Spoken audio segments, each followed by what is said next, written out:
आज के इस वीडियो में हम लोग करेंगे साइंस का ऑब्जेक्टिव क्वेश्चन। देख सकते हैं ओरिजिनल है दोस्तों पेपर, ठीक ना, जो कि दोस्तों द्वितीय पाली का है। आप लोग सेट कोड भी मिला सकते हैं, 212 है, ठीक ना। सारा ऑब्जेक्टिव रट लेना है दोस्तों, ओरिजिनल क्वेश्चन पेपर है, ठीक ना। 15 फरवरी को द्वितीय पाली में निश्चित लड़ेगा, ठीक। चलिए दोस्तों हम एक एक ऑब्जेक्टिव कर लेते हैं, ध्यान से वीडियो को लास्ट तक देखिएगा, ठीक ना। चलिए पहला सवाल रहा आपका दोस्तों कि निम्न में कौन सा पदार्थ लेंस के लिए उपयुक्त नहीं किया जा सकता है। तो इसका करेक्ट आंसर दोस्तों सी हो जाएगा, पीतल, ठीक ना। चलिए अगला सवाल रहा आपका, निम्नलिखित में कौन संख्या प्रकाश के अपवर्तन के नियम के लिए सही है। तो इसका करेक्ट आंसर दोस्तों ए हो जाएगा 2, ठीक ना। चलिए नेक्स्ट सवाल रहा आपका 3 नंबर का कि किसी वस्तु का प्रतिबिंब आँख के जिस भाग पर बनता है वह है। तो इसका करेक्ट आंसर दोस्तों बी हो जाएगा, रेटिना, ठीक। चलिए एक भी ऑब्जेक्टिव आपको मिस नहीं करना है, सारा ऑब्जेक्टिव लड़ेगा दोस्तों। चौथा सवाल रहा आपका, किसी माध्यम के अपवर्तनांक म्यू का मान होता है। इसका करेक्ट आंसर दोस्तों बी हो जाएगा, साइन आई बटे साइन या आर, ठीक ना। साइन आई बटे साइन आर आपको पूरा रट लेना है दोस्तों, ठीक ना। चलिए 5 नंबर का सवाल रहा, एक गोलीय दर्पण की फोकस दूरी प्लस 20 cm है तो यह गोलीय दर्पण कैसा है। तो इसका करेक्ट आंसर ए हो जाएगा, उत्तल, ठीक। चलिए 6 नंबर का सवाल देख लीजिए दोस्तों। 6 नंबर का सवाल रहा, तालाब का जल कम गहरा दिखाई देने का कारण है। इसका करेक्ट आंसर दोस्तों सी हो जाएगा, अपवर्तन। चलिए 7 नंबर का सवाल है आपका, अवतल दर्पण की फोकस दूरी होती है। तो इसका करेक्ट आंसर ये हो जाएगा, ऋणात्मक, ठीक ना। एक भी ऑब्जेक्टिव नहीं मिस करना है आपको, सारा ऑब्जेक्टिव लड़ेगा, आप लोग घोल के पी जाइए, ठीक। चलिए अगला सवाल रहा आपका 8 नंबर का, किसी अवतल दर्पण की फोकस दूरी f और उसकी वक्रता त्रिज्या r है तो निम्नांकित में कौन संबंध सही है। इसका करेक्ट आंसर दोस्तों बी हो जाएगा, r बराबर 2f, ठीक। चलिए अगला सवाल देख लीजिए दोस्तों 9 नंबर का। 9 नंबर का सवाल रहा आपका, इलेक्ट्रिक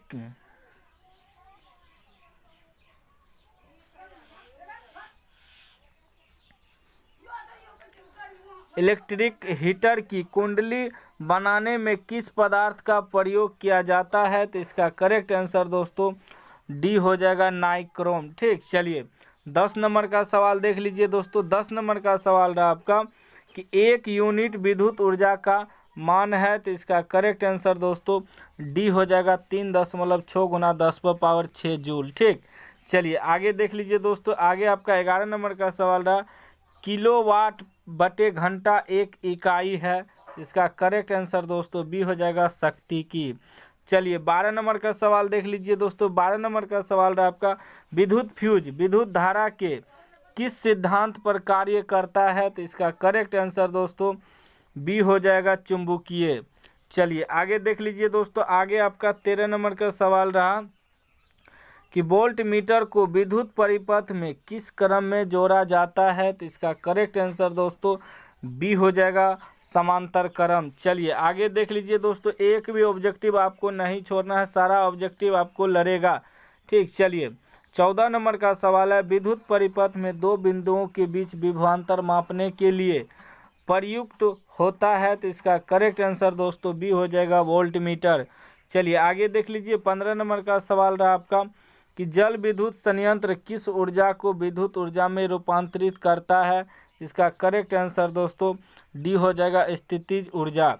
चलिए 16 नंबर का सवाल रहा आपका कि विद्युत बल्ब में कौन सी गैस भरी रहती है। तो इसका करेक्ट आंसर ए हो जाएगा, नाइट्रोजन। चलिए आगे देख लीजिए दोस्तों। आगे आपका 17 नंबर का सवाल रहा कि एक घोल नीले लिटमस पत्र को लाल कर देता है, घोल का पीएच क्या हो सकता है। तो इसका करेक्ट आंसर दोस्तों ए हो जाएगा, 2। चलिए आगे देख लीजिए दोस्तों। आगे आपका 18 नंबर का सवाल रहा कि बेंजीन का अणुसूत्र क्या है। तो इसका करेक्ट आंसर दोस्तों सी हो जाएगा, C6H6, ठीक। चलिए आगे देख लीजिए दोस्तों 19 नंबर का। 19 नंबर का सवाल है, एथिल एल्कोहल का IUPAC नाम है। इसका करेक्ट आंसर दोस्तों बी हो जाएगा एथेनॉल। ठीक ना, जिस भी क्वेश्चन का आंसर आपको मालूम रहे पहले से तो आप लोग कमेंट बॉक्स में देते जाइएगा, इससे आपका टेस्ट भी होते जाएगा। चलिए 20 नंबर का सवाल देख लीजिए। 20 नंबर का सवाल है CnH2n निम्नलिखित में किसका सामान्य सूत्र है। इसका करेक्ट आंसर दोस्तों बी हो जाएगा एल्कीन। चलिए 21 नंबर का सवाल देख लीजिए। 21 नंबर का सवाल रहा आपका कि लोहे की परमाणु संख्या है, तो इसका करेक्ट आंसर बी हो जाएगा 26। चलिए आगे देख लीजिए दोस्तों।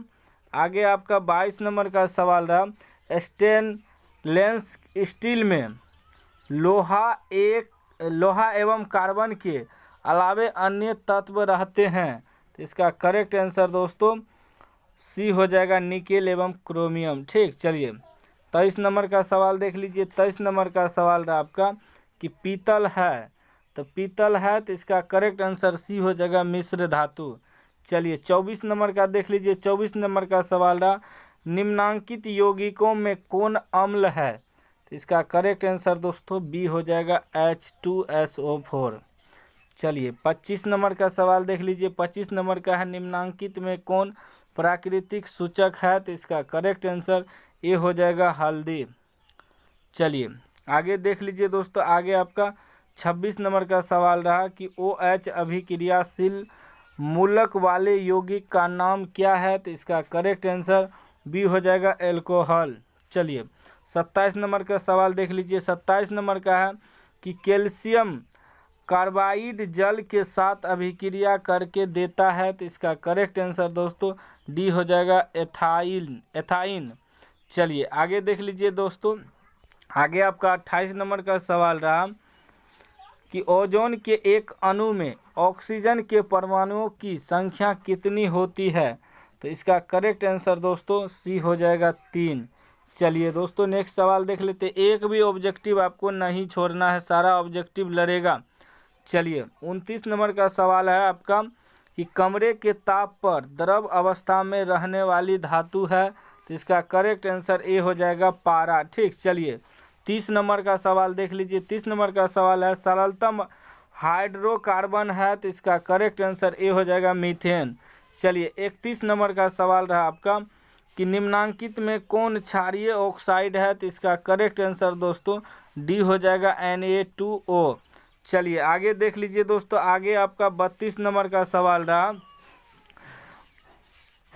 बेकिंग पाउडर एक मिश्रण है, तो इसका करेक्ट आंसर दोस्तों डी हो जाएगा। ठीक ना, NaSCO3 एवं टैट्रिक अम्ल का। चलिए 33 नंबर का सवाल देख लीजिए।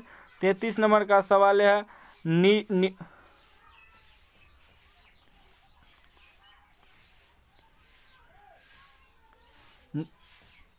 न्यूक्लियस शब्द किनके द्वारा दी गई है, तो इसका करेक्ट आंसर दोस्तों ए हो जाएगा रॉबर्ट ब्राउन।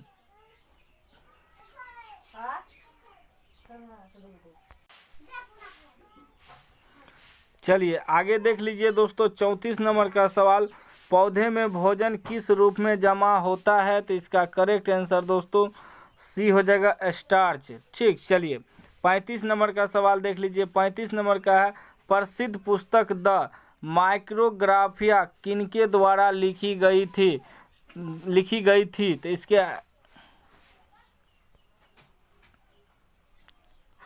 तो इसका करेक्ट आंसर दोस्तों आपका डी हो जाएगा रॉबर्ट हुक। चलिए आगे देख लीजिए दोस्तों। आगे आपका सवाल रहा 36 नंबर का कि पौधों और पशुओं की कोशिकाओं का वैज्ञानिक अध्ययन क्या कहलाता है, तो इसका करेक्ट आंसर दोस्तों बी हो जाएगा कोशिका विज्ञान। चलिए 37 नंबर का सवाल देख लीजिए। 37 नंबर का सवाल रहा मानव हृदय घिरा हुआ है, तो इसका करेक्ट आंसर ए हो जाएगा पेरिकार्डियम से। ठीक, चलिए आगे देख लीजिए दोस्तों। 38 नंबर का सवाल बीजांड की ओर पराग नालिका की वृद्धि का कारण होता है, तो इसका करेक्ट आंसर दोस्तों बी हो जाएगा केमोट्रोपिज। ठीक, चलिए आगे देख लीजिए दोस्तों। आगे आपका 39 नंबर का सवाल रहा कि मनुष्य में श्वेत रक्त कोशिकाओं की जीवन अवधि कितनी होती है, तो इसका करेक्ट आंसर दोस्तों ए हो जाएगा 12 से 20 दिन। दोस्तों एक भी ऑब्जेक्टिव आपको मिस नहीं करना है। 40 का है पित्त रस कहाँ से स्त्रावित होता है? तो इसका करेक्ट आंसर दोस्तों ये ए हो जाएगा, यकृत। दोस्तों हम आज के इस वीडियो में 80 ऑब्जेक्टिव करेंगे, ठीक ना, तो आप लोग बने रहिएगा वीडियो में। चलिए 41 नंबर का सवाल रहा, किस जीव में हीमोग्लोबिन नहीं होता है? तो इसका करेक्ट आंसर दोस्तों बी हो जाएगा, मक्खी। चलिए 42 नंबर का सवाल रहा आपका कि हीमोग्लोबिन की कमी से कौन सा रोग होता है? तो इसका करेक्ट आंसर सी हो जाएगा, एनीमिया। चलिए 43 नंबर का सवाल रहा आपका, मनुष्य के आहार नाल में अवशेषी अंग है? तो इसका करेक्ट आंसर बी हो जाएगा, अपेंडिक्स। चलिए आगे देख लीजिए दोस्तों, आगे आपका 44 नंबर का सवाल रहा कि निम्नांकित में कौन ट्रिप्सिन एंजाइम का कार्य है? तो इसका करेक्ट आंसर दोस्तों 44 का सी हो जाएगा, प्रोटीन का पाचन। ठीक, प्रोटीन का पाचन। चलिए आगे देख लीजिए 45 नंबर का है, मुख गुहा में आहार का कौन सा भाग का पाचन होता है? तो इसका करेक्ट आंसर दोस्तों बी हो जाएगा, कार्बोहाइड्रेट। चलिए आगे देख लीजिए 46 नंबर का सवाल रहा, ऑक्सीजन का वाहक कौन है? इसका करेक्ट आंसर दोस्तों सी हो जाएगा, आरबीसी।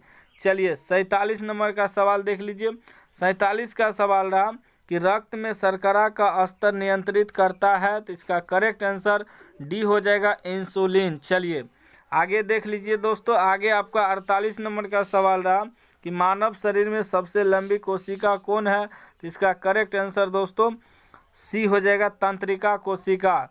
ठीक, चलिए आगे देख लीजिए दोस्तों 49 नंबर का सवाल रहा, प्रकाश के परावर्तन के कितने नियम हैं? तो इसका करेक्ट आंसर दोस्तों बी हो जाएगा, 2। ठीक, चलिए 50 नंबर का सवाल देख लीजिए, 50 नंबर का सवाल रहा, अवतल लेंस का आवर्धन होता है? तो इसका करेक्ट आंसर दोस्तों डी हो जाएगा, V/U। चलिए आगे देख लीजिए 51 नंबर का सवाल रहा आपका कि दर्पण का सूत्र है? तो दर्पण का सूत्र एक करेक्ट आंसर हो जाएगा, 1/V + 1/U = 1/F। चलिए दोस्तों याद रखिएगा। चलिए 52 नंबर का सवाल रहा आपका कि टिंडल प्रभाव प्रदर्शित करता है? तो इसका करेक्ट आंसर दोस्तों डी हो जाएगा, प्रकाश का परिकिरणन। चलिए 53 नंबर का सवाल देख लीजिए दोस्तों, 53 नंबर का रहा कि कौन सा लेंस हवा में अभिसारी लेंस भी कहलाता है? इसका करेक्ट आंसर दोस्तों बी हो जाएगा, उत्तल लेंस। ठीक, चलिए 54 नंबर का सवाल देख लीजिए, 54 का, उत्तल दर्पण में प्रतिबिंब बनता है? तो इसका करेक्ट आंसर दोस्तों बी हो जाएगा, आभासी। चलिए 55 नंबर का सवाल देख लीजिए, 55 का है, प्रकाशिक माध्यम कितने प्रकार के होते हैं? इसका करेक्ट आंसर दोस्तों बी हो जाएगा, 2। चलिए नेक्स्ट सवाल देख लीजिए दोस्तों 56 नंबर का सवाल रहा आपका कि डायनमो परिवर्तित करता है? तो इसका करेक्ट आंसर दोस्तों बी हो जाएगा, यांत्रिक ऊर्जा को विद्युत ऊर्जा में। चलिए आगे देख लीजिए 57 नंबर का सवाल है, इलेक्ट्रॉन पर आवेश होता है? तो इसका करेक्ट आंसर दोस्तों सी हो जाएगा, -1.6 × 10⁻⁻19 कूलम। ठीक, चलिए इसका करेक्ट आंसर सी हो जाएगा, 1.6 × 10⁻⁻19 कूलम। चलिए आगे देख लीजिए दोस्तों 58 नंबर का सवाल रहा आपका कि खिलौनों में किस सेल का उपयोग होता है? तो इसका करेक्ट आंसर दोस्तों सी हो जाएगा, सौर सेल। चलिए 59 नंबर का सवाल देख लीजिए, 59 का रहा आपका कि कार्य करने की क्षमता को कहते हैं? तो इसका करेक्ट आंसर दोस्तों सी हो जाएगा, ऊर्जा। चलिए 60 नंबर का सवाल रहा आपका कि निम्न में से कौन विस्थापन अभिक्रिया का एक उदाहरण है? तो इसका करेक्ट आंसर दोस्तों सी हो जाएगा, Fe+ CuSO4 arrow FeSO4 + Cu। ठीक, चलिए आगे देख लीजिए दोस्तों, आगे आपका 61 नंबर का सवाल रहा कि सिल्वर क्लोराइड का रंग होता है? तो इसका करेक्ट आंसर दोस्तों डी हो जाएगा, श्वेत। चलिए 62 नंबर का सवाल देख लीजिए, 62 का है, निम्नलिखित में लवण कौन है? तो इसका करेक्ट आंसर दोस्तों बी हो जाएगा, NaCl। चलिए 63 नंबर का सवाल देख लीजिए, 63 का है, तूतिया नीला तोता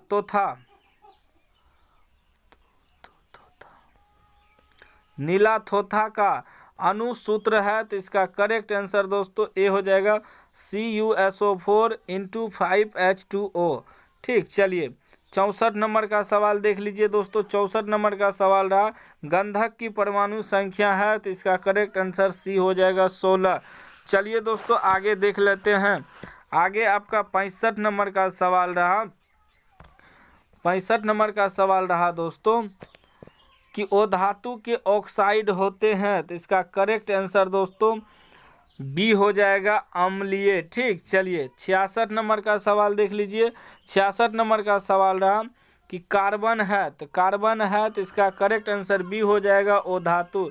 चलिए 67 नंबर का सवाल रहा आपका निम्न में से कौन सा ओ संतृप्त हाइड्रोकार्बन है, तो इसका करेक्ट आंसर दोस्तों सी हो जाएगा C2H4। चलिए 68 नंबर का सवाल देख लीजिए। 68 नंबर का सवाल रहा कि एरोमेटिक हाइड्रोकार्बन है, तो इसका करेक्ट आंसर दोस्तों सी हो जाएगा C6H6। चलिए 69 नंबर का सवाल देख लीजिए। 69 नंबर का सवाल है कि निम्नलिखित में कौन अक्रिय गैस है, तो इसका करेक्ट आंसर बी हो जाएगा हीलियम। चलिए आगे देख लीजिए दोस्तों 70 नंबर का। 70 नंबर का सवाल रहा आपका कि निम्नांकित में कौन उपधातु है, तो इसका करेक्ट आंसर सी हो जाएगा Sb। चलिए 71 नंबर का सवाल देख लीजिए। 71 नंबर का सवाल रहा कि पौधों में शोषण होता है, तो इसका करेक्ट आंसर दोस्तों बी हो जाएगा पत्तियों में। चलिए आगे देख लीजिए दोस्तों। आगे आपका सवाल रहा 72 नंबर का निम्न में स्वपोषी कौन है, तो इसका करेक्ट आंसर ए हो जाएगा हरे पौधे। चलिए 73 नंबर का सवाल रहा आपके स्क्रीन पे कौन सी बीमारी श्वसन तंत्र से संबंधित है, तो इसका करेक्ट आंसर दोस्तों बी हो जाएगा निमोनिया। चलिए 74 नंबर का सवाल रहा आपका कि 74 नंबर का सवाल रहा एंड्रोजन है, तो इसका करेक्ट आंसर दोस्तों ए हो जाएगा नर हार्मोन। चलिए 75 नंबर का सवाल रहा आपका कि रुधिर चाप नियंत्रित होता है, तो इसका करेक्ट आंसर सी हो जाएगा एड्रिनल द्वारा। चलिए आगे देख लीजिए दोस्तों। आगे आपका 76 नंबर का सवाल रहा एक लिंगी पादप का उदाहरण है, तो इसका करेक्ट आंसर ए हो जाएगा पपीता। 77 नंबर का सवाल रहा आपका निम्न में से कौन मदा जनन तंत्र का भाग नहीं है, तो इसका करेक्ट आंसर दोस्तों सी हो जाएगा शुक्रवाहिका। चलिए आगे देख लीजिए 78 नंबर का सवाल। 78 नंबर का सवाल रहा आपका द्विखंडन होता है, तो इसका करेक्ट आंसर दोस्तों डी हो जाएगा इनमें से सभी। ठीक, चलिए आगे देख लीजिए दोस्तों। 79 नंबर का सवाल है 79 नंबर का सवाल रहा टेस्टोस्टेरोन स्त्रावित होता है, तो इसका करेक्ट आंसर ए हो जाएगा वृषण से। 80 नंबर का सवाल रहा आपका कि मानव मस्तिष्क का औसत भार है, तो इसका करेक्ट आंसर सी हो जाएगा 1.4 kg। तो दोस्तों आज के इस वीडियो में इतना ही। इससे बाहर क्वेश्चन नहीं आएगा, तो आप लोग पूरा रट के जाइए। एक बार में याद नहीं हुआ है तो वीडियो को फिर से देख लीजिए, इससे बाहर नहीं आएगा।